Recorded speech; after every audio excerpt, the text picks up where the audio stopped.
Hello बच्चों, आज मैं आपको हिंदी ब कोर्स में से कक्षा 9वीं का पाठ 9 रेदास पढ़ा रही हूँ। यह पद्य भाग है। कक्षा 9वीं पाठ अब कैसे छूटी राम नाम। इसके लेखक हैं, कवि हैं रेदास। रेदास का जन्म 1388 में बनारस में हुआ था। इनका पूरा नाम था संत रविदास। इन्होंने अपने जीवन में धार्मिक पूजा पाठ, मूर्ति पूजा, तीर्थ यात्रा, इन सब आडंबरों का विरोध किया है। ये मध्ययुगीन कवि थे। ये ईश्वर को व्यक्ति के बारे में बोलते हैं, व्यक्ति को बोलते हैं कि ईश्वर मनुष्य के स्वयं अंदर ही निवास करता है। हमें इधर उधर ईश्वर को ढूंढने की कोई आवश्यकता नहीं है। इन्होंने अपनी कविता में राजस्थानी, खड़ी बोली, उर्दू, फारसी, गुजराती सभी भाषाओं का प्रयोग किया है और 1518 में इनका निधन हुआ है। इस पाठ में हम रेदास के दो पदों का वर्णन कर रहे हैं। 2 पद हैं। इस पदों में इन्होंने भगवान की एकाग्रता के साथ भगवान की आराधना की है। ये प्रेम की भक्ति में अपने आप को महसूस करते हुए उन्होंने प्रेम की भक्ति का वर्णन किया है कि व्यक्ति को प्रेम के अनुसार ही ईश्वर की भक्ति करनी चाहिए, दिखावा नहीं करना चाहिए। तो पहले पद में वो बोलते हैं, अब कैसे छूटे राम नाम रट लागी। तो कवि रेदास कहते हैं कि हे ईश्वर, मुझे राम नाम की रट लग गई है। अब यह किसी भी प्रकार से छूट नहीं रही है। मैं आपका सेवक बन गया हूँ, आप मेरे स्वामी हो, इसलिए मैं आपकी रट को लगातार बोलता रहता हूँ, राम नाम करता रहता हूँ। यह मेरे से कभी भी नहीं छूट सकता। प्रभु जी तुम चंदन हम पानी। रहीमदास जी कहते हैं कि हे प्रभु, आप चंदन हो और मैं पानी। क्यों कहते हैं? जाकी अंग अंग बास समानी, कि जब पानी में चंदन मिल जाता है तो पानी जो है वो सुगंधित हो जाता है। तो उसी प्रकार हे ईश्वर, मैं पानी हूं और आप चंदन हो। जब आपकी भक्ति मेरे अंदर समा जाती है तो मैं भी सुगंधित हो जाता हूं, अर्थात मुझे भी ईश्वर की भक्ति प्राप्त हो जाती है। प्रभु जी तुम धन बन हम मोरा। प्रभु जी तुम घन बन हम मोरा, यानी कि हे प्रभु, अगर आप बादल हो तो मैं मोर हूं। जैसे चितवत चंद चकोरा, कि जिस प्रकार अगर आप चंद्रमा हो तो मैं चकोर हूं।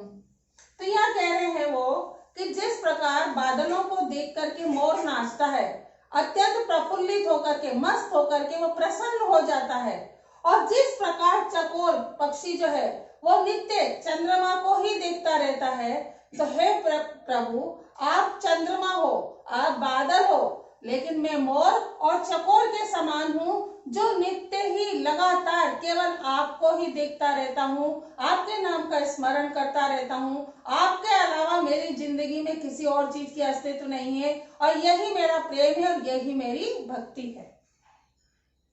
प्रभु जी तुम दीपक हम बाती। क्या कह रहे हैं कि प्रभु जी आप दीपक हो तो मैं वो धागा हूं, यानी कि जो लगातार दीपक में धागा, यानी जो बाती दीपक के धागे की बनी होती है और जलती है। तो क्या कह रहे हैं वो कि जाकी ज्योति जले दिन राती, कि प्रभु जी आप दीपक हो, उसमें लगा हुआ जो बाती है यानी धागा है वो मैं हूं, जो दिन रात जलता रहता है और रोशनी करता रहता है।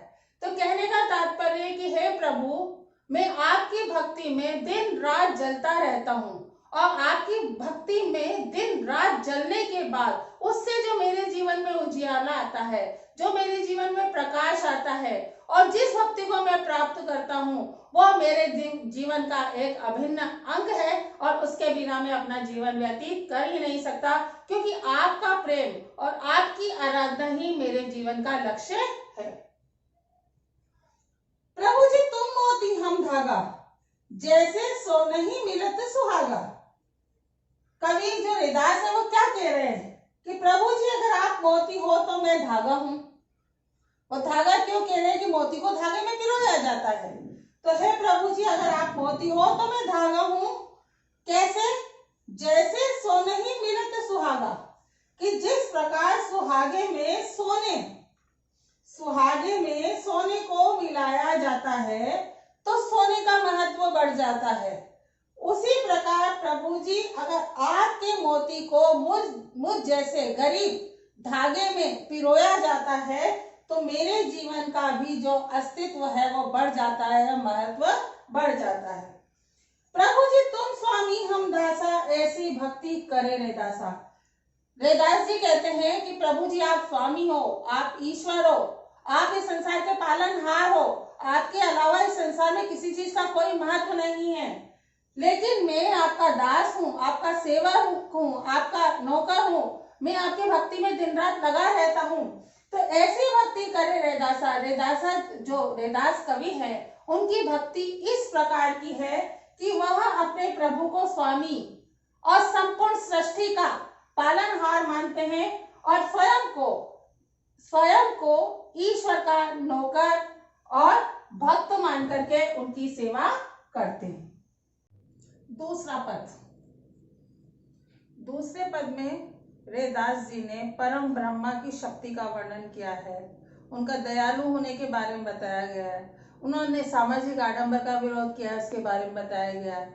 उन्होंने बताया है कि ईश्वर ही सर्वशक्तिमान है और वह इस संसार में जितने भी लोग हैं उन्हें उनका उद्धार ईश्वर ही कर सकता है। ऐसी लाल तुझबिन कौन करे, ऐसी लाल यानी ऐसी स्थिति तुम्हारे बिना इस संसार में कोई भी व्यक्ति नहीं बना सकता। कवि रेदास जी कहते हैं कि हे प्रभु इस संसार में आप जितने दयालु हैं, इतना दयालु इस संसार में कोई भी व्यक्ति नहीं हो सकता, कोई भी ऐसी स्थिति नहीं बना सकता। गरीब निवाजो गुसैया, आप गरीबों के, दीनहीन के, निम्न वर्ग के लोगों के सबके गुसैया यानी स्वामी हैं। मेरे माथे छत्र धरे और इसी वजह से दया निधान होने के कारण, गरीबों के रक्षक होने के कारण ही आपने मुझ जैसे गरीब व्यक्ति के सर पर छत्र यानी मुकुट धर दिया है। अब ये छत्र या मुकुट क्या है? तो मुझ जैसे गरीब व्यक्ति के सिर पर आपने अपनी भक्ति का मुकुट धर दिया है, यानी कि इस संसार में आपकी वजह से मैं भी धन्य हो गया हूँ। जाको छोटी जगत कहूँ, छोटी यानी छुआछूत। इस संसार में सभी लोग छुआछूत के कारण मेरे से संपर्क नहीं रखते हैं, मुझे नहीं छूते हैं, मेरे साथ उठते बैठते नहीं है, मेरे से दूर रहते हैं। लागे तापर तो ही ढरे, ढरे यानी द्रवित होना। तो आप मुझ जैसे छोटे निम्न वर्ग के व्यक्ति पर द्रवित हो गए और द्रवित होने के कारण आपने मुझे अपना मान लिया और मेरी समस्याओं का सभी का समाधान कर दिया। नीचा है उच्च करे मेरा, नीचा है यानी निम्न कुल, निम्न वर्ग का व्यक्ति, उच्च यानी ऊंचे वर्ग का व्यक्ति, निम्न उच्च करे मेरा। आपने अपनी इस भक्ति परायणता के कारण ही मुझ जैसे निम्न वर्ग के व्यक्ति, जिसका लोग छुआ हुआ खाते नहीं है, जिसके साथ लोग संपर्क में नहीं रहते हैं, जिसे लोग व्यक्ति अपने साथ नहीं बैठाते हैं, उस निम्न वर्ग के व्यक्ति को उच्च वर्ग का बना दिया। अर्थात आपकी भक्ति से मेरा उद्धार हो गया और मैं नीचे वर्ग से, निम्न वर्ग से उच्च वर्ग का हो गया।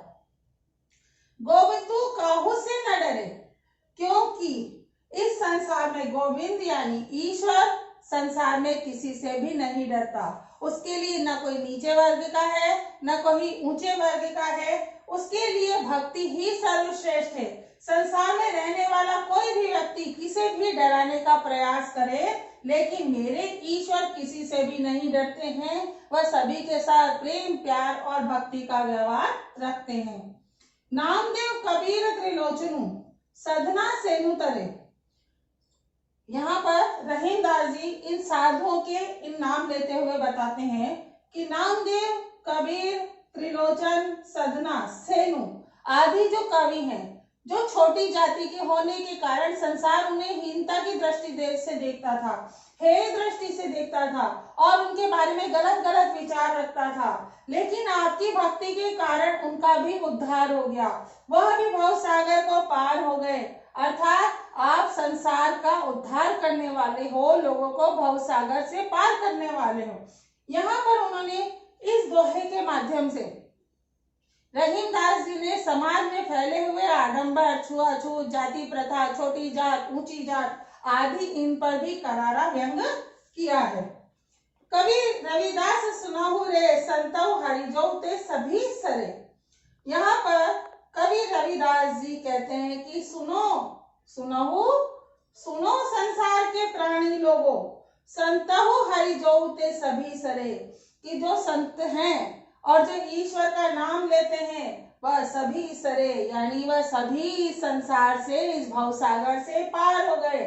उनका कहने का तात्पर्य ये है कि इस संसार में परम ब्रह्मा की शक्ति ही सर्वपूर्ण है, सर्व संपन्न है, क्योंकि उस परम ब्रह्मा की भक्ति के माध्यम से ही हम इस संसार रूपी भव सागर को पार कर सकते हैं। और ये जो ईश्वर है वह कभी किसी से डरता नहीं है, ईश्वर कभी किसी को के बारे में बुरा सोचता नहीं है। हमें हमेशा परम ब्रह्मा शक्ति में ही लीन रहना चाहिए। समाज में फैले हुए ऊंचे वर्ग नीचे वर्ग की जो भावना है उन भावनाओं को दूर करना चाहिए। ईश्वर हमारे में ही निवास करता है और हमारे अंदर निवास करने के कारण हमें जो सामाजिक आडंबर है, मूर्ति पूजा है, तीर्थ यात्रा पर जाना है, इन सब चीजों को करने की कोई आवश्यकता नहीं है। ईश्वर सर्वशक्तिमान है। इस प्रकार मैंने आपको रैदास पाठ से पूरे जो भी 2 पद हैं उन पदों का भावार्थ पूरी अच्छी तरीके से समझा दिया है। अब कुछ अभ्यास प्रश्न हैं जो आपको स्वयं करने हैं, उनका थोड़ा बहुत हिंट मैं आपको दे रही हूँ। पहले पद में भगवान व भक्त की किन चीजों से तुलना की गई है, तो सोना, सुहागा, दीपक, बाती, जो भी इसमें है वो आप सबको नाम लेकर के बताना है। दूसरे पद में कवि ने गरीब निवाजू किसे कहा है, स्पष्ट कीजिए। तो दूसरे पद में कवि ने गरीब निवाजू ईश्वर को कहा है, क्योंकि ईश्वर ही है जो गरीब व्यक्ति को देख करके द्रवित हो जाता है। रैदास ने अपने स्वामी को किन किन नामों से पुकारा है, रैदास ने अपने स्वामी को गुसैया, गरीब नवाज, हरिजौ आदि नामों से पुकारा है। अब चौथा प्रश्न है भक्ति का पंक्तियों का भाव स्पष्ट कीजिए। तो ये 4 पंक्तियां हैं। पहली है जाकी अंग अंग बास समानी, यानी इसमें आपको चंदन और पानी वाली व्याख्या समझानी है। जैसे चितवत चंद्र चकोरा, इसमें चंद्रमा और चकोर, चंद्रमा ईश्वर को मानना है, चकोर अपने आप को मानना है और भक्ति को प्राप्त करने के आधार पर इसकी व्याख्या करनी है। जाकी ज्योति जल दिन रात, यानी कि प्रभु जी दीपक और आप उसमें जलने वाली बाती हैं, तो जिसकी रोशनी पूरे संसार में फैलती है, उसके आधार पर आपको इसका भाव स्पष्ट करना है। ऐसी लाल तुझ बिन कौन करे, तो ये दूसरे पद की पहली लाइन है। इसमें वो ईश्वर को परम ब्रह्म मानता है कि ईश्वर ही सर्वशक्तिमान है, आपके अलावा इस संसार में कोई भी नहीं है जो हम पर दया करे। तो इसके आधार पर आपको भाव स्पष्ट करना है। मैंने आपको रैदास पाठ का पूरे पाठ का सार, भाव, अर्थ, व्याख्या सब कुछ समझा दिया है और प्रश्न भी बता दिए हैं। इसके अलावा भी पाठ्य पुस्तक में और भी प्रश्न हैं जिन्हें आप स्वयं ही करें।